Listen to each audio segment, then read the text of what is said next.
Alrighty, hello YouTube. Welcome back to my channel. For those of you who don't know me, my name is Cryptic Coil. Um, Yesterday I did a book haul. It was kind of a long one, and it wasn't just books, it was also CDs and DVDs. But I'm really excited because I had a few more books come in the mail today. I'm really trying to build up my point horror collection. I have a pretty impressive point horror collection. I have a video about it on my channel where I showcase my point horror collection. And my point horror collection has grown since then, but I've felt like I've had some, basic ones missing from my collection. Ones that I see everybody else post on Instagram and stuff. Cameron Chaney has them. And I just feel like I haven't done a very good job of keeping up with the Joneses as far as my point horror collection goes. So, I just decided to splurge a little bit and order some. And so I'll just show you what I got. So as far as before I show you my point horror, yesterday, if you watched that full video, I mentioned that there was one more R.L. Stine that was missing. And I told you it was a graphic novel. The artwork was black and white. I found this at a thrift store recently. I just didn't have it with me to show you when I filmed the video from yesterday. And it looks like it says Three Ghoulish Graphics Tales. And it looks like it's going to be The Werewolf of Fever Swamp, The Scarecrow Walks at Midnight, and The Abominable Snowman of Pasadena. And so, yeah, it's those stories in graphic novel form, but the artwork's in black and white. And I'm not sure how I feel about that. I wish they would have done it in color, just because it's for kids, you know, in theory. I mean, it is. Sorry, excuse me. But, it's cool to have it for my collection. All right, so let's go ahead and hop into my point horror books. Some of them, um, well, two of them aren't point horror. I'll just show you the ones that are. So it's only a few. It's a small handful, but I went ahead and I picked up another copy of Trick or Treat because it's in much, much, much better condition than I think I have two copies of it. And I think that the one that's like in the worst quality is the one that I was going to use as a reading copy. And the one that's in slightly better condition, I was going to use as my collector's copy. Well, this one's better than that. So, Trick or Treat by Richie Tankersley Cusick. It's in super great condition. The cover looks nice. The back looks nice. No bent corners. The spine is about as healthy as it was the day that the book was printed. There's no creases or damage to the spine at all. I mean, a little minor crease, I guess, but it's so negligible it's not even worth pointing out. Then I was really excited about this one. I don't know if this is considered a point horror, but all the point horror books were published by Scholastic for the most part, and it's got the Scholastic symbol at the bottom. And this is one that I'm missing from my Caroline B. Cooney collection. I almost have everything that she's ever written, at least for young adults anyway. This is one that I've been on the lookout for a while, and it's in like mint condition. So I'm super excited to have this one, Twins by Caroline B. Cooney.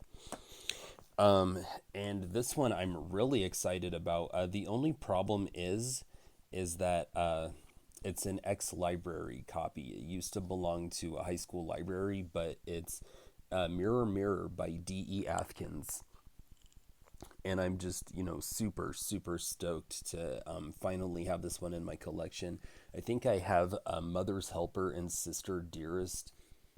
Are those both of those D.E. Atkins? I can't remember, but this is one that I've been on the lookout for a while. I finally have it. It kind of sucks that it's ex-library copy, but it's in very good condition. The cover is in no danger of falling off. The cover actually looks good. The only problem is that there's a protective adhesive on the cover, and that protective adhesive has secured the Dewey Decimal marker on the side.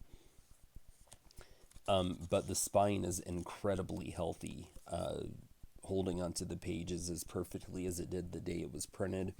It doesn't look like it looks like it's only been checked out like 3 times, but that doesn't mean it was ever read. I know I was guilty of that, checking out books from the library and then never reading them. I mean, I've done it. So yeah, I'm super stoked about Mirror Mirror. Then I'm not sure if I have this one or not. I'm gonna have to do a double take. I'm gonna have to look, but I have Someone at the Door, also by Richie Tankersley Cusick. But this one's not point horror. This one is an Archway paperback. I don't know if I ever had this one or not, but I don't think I did. But it is cool that I got it with a small lot. Um, the tagline on the front reads, "It's murder outside," and then the title is "Someone at the Door." Let's read the synopsis on back. The phone and the radio were dead, but they'd already heard the news. A mass murderer was on the loose. Hannah and her younger sister Meg were miles from the nearest neighbor, trapped in a raging blizzard, home alone. Until the knock at the door, two strangers burst into the house, wounded, bleeding, and nearly frozen. Hannah couldn't just turn Lance and Jonathan away, so she made them promise to leave in the morning, but they stayed, insisting the girls needed protection. Wary of Lance's brooding good looks, Hannah was drawn to Jonathan's reassuring presence until the dog and the axe disappeared, and the girls wondered, protection from whom? So that doesn't sound particularly familiar, so I don't think I have it. The spine is doing pretty good. So the only problem is just a little corners torn off, but that's okay. It's not the biggest deal in the world. Um, then I found Pat a Cake by Eric Weiner. I picked this one up specifically just because it was available. But I've seen other people post on Instagram that they have some of this person's young adult books.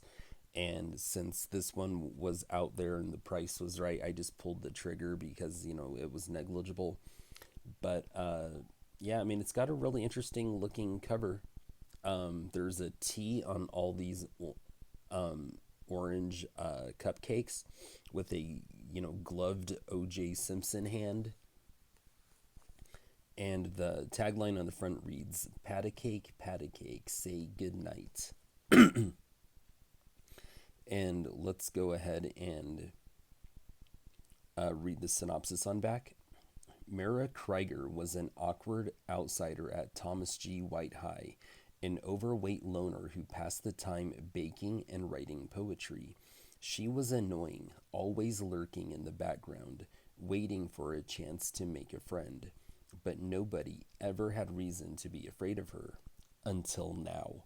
When the coolest rich kids in school steal her idea for a charity bake sale, something inside Mara snaps. And now it seems she's going to make those snobs regret it, even if it kills them.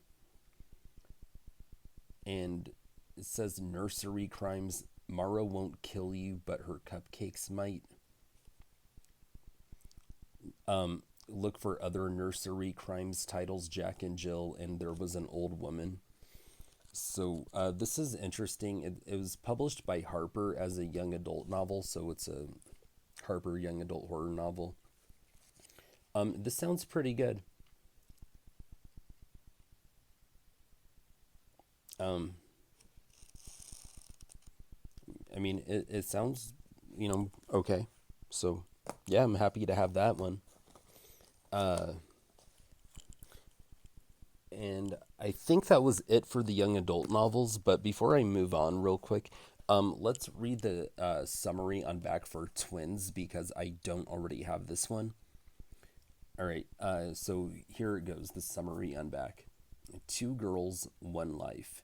Mary Lee and Madrigal are identical twins, exactly alike in every way, mirror images, two halves of one whole, or so it seems, until they are separated, leaving Mary Lee lost and lonely, and Madrigal more beautiful, more popular, and happier than ever with a boy who loves her. Mary Lee wishes she could live her sister's life, and then she gets her wish, but with it comes a sickening discovery. Mary Lee and Madrigal were not alike. No, they were very, very different. That sounds good. That sounds very compelling. Good job, Caroline B. Cooney. Talk about a hook. All right, this one is from 1994. Let's see when Pat a Cake was written. 1995. And let's see about Someone at the Door. 1994.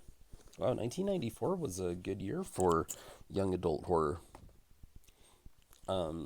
Just for fun, let's see about Trick or Treat. What year was this?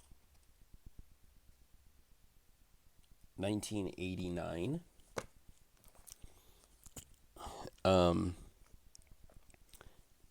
Let Before I move on, I do have two more. I'm sorry, I think I was mistaking. I didn't have them in the pile. I had them next in my lap. But let's read the the tagline and the synopsis on back of Mirror Mirror. Um, the tagline reads, "Mirror Mirror on the wall, who's the deadest one of all?" And then look at that cover. Terrific cover. All right, so here's the synopsis on back. Don't don't look now. Door's pretty. Dore. I'm gonna just say Door. Okay, Door's pretty. She's got a good looking guy, very understanding parents, and such a devoted best friend. But she wants more. So when her new friend Lucy offers Door a chance to have it all, Door decides to take it. Now, Door is a real beauty, and only Door knows that beauty is also the beast. Interesting. I feel like they made an Are You Afraid of the Dark episode uh, with something kind of similar where someone's vanity got taken too far and they were offered all this like stuff, but the stuff came at a cost. I feel like this is a retelling of that story. And this um, book, Mirror Mirror, was published in 1992. So these are really exciting finds for me. I mean, not finds, I mean, I ordered them online. Okay, so right now I'm reading a Jane McFan book for Valentine's Day called Be Mine. And because I didn't have any of her other works in my collection, I just ordered this one, and it's called Hide and Seek. And that's a pretty cool looking cover. You know, I really like the, embossed Hide and Seek on the cover. It's kind of got a little bit of a holographic, shine to it. The tagline on the front reads, "It isn't a game anymore. It never was." The synopsis on the back reads, 16 is too young to die. Lissa's life was always somewhat different. She never had any friends. She never went out. She just kept to herself and wished for the day she could leave her home and go away. So why would someone want to kill quiet, withdrawn Lissa? Why is someone following her every move? Maybe it's just a weird, twisted game. Or maybe not. All right, that sounds interesting. These definitely have like, horror movie vibes. Okay, this is from 1995. So that's pretty cool. And then the last one that I have for you as far as point horrors go is The Phantom by Barbara Steiner. Now, this is one that I've just never, ever, ever been able to find out in the wild, but I've seen it all over the place. I feel like everyone else who has a point horror collection video has this book, and I could just never find it. And I finally found one. The price was right, so I went ahead and ordered it, and the condition is just excellent. There is a little bit of a crease on the spine, but no big deal. Let me open it and kind of flip through the pages. Okay, the spine is perfectly healthy and holding on to the pages as well as it did the day the book was printed. That's my biggest thing. The cover looks like it's in great condition. So let's go ahead and read the tagline. He's got the killer instinct. The Phantom. Now let's read the synopsis on back. Nail the quarterback in his coffin. When Reggie Westlake shows up at the pep rallies starting off the football season, the crowd goes wild. He's the greatest player Stony Bay High School ever had. Quarterback and captain, he led the team to the championship 2 years in a row, raising school spirit higher than ever before. No one could forget his black and gold jersey, bearing the number 9.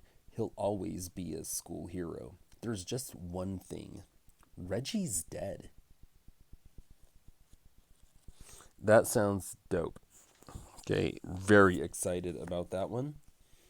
And then the last thing that I have to show you guys is for my Stephen King collection, I found this at a Goodwill, and the price was like really good. I think I only paid like $3 or $4 for it, but it's the Green Mile series. I remember when these first came out in the mid 90s, my father, they were releasing one book at a time, like one book per month. So you order, or you could go to Walmart and buy it this month, and then next month you wait for book number 2 in the series. And I found it. I found it in this collection box, and the books are in excellent condition. I'm not sure that they've ever been read. So this was a really, really cool find. I see these at thrift stores from time to time, but sometimes the whole collection isn't there, or sometimes one or two copies is kind of beat up. And I've been holding out, and it was finally worth the wait. I found one. All right, well, I'm going to go ahead and let you go, but this was a really fun one, and I was looking forward to the rest of the books that I've been ordering to continue to build up my point horror collection. The rest finally got here today, and so I've just been like super stoked. But thank you guys for watching. Horns up and peace out.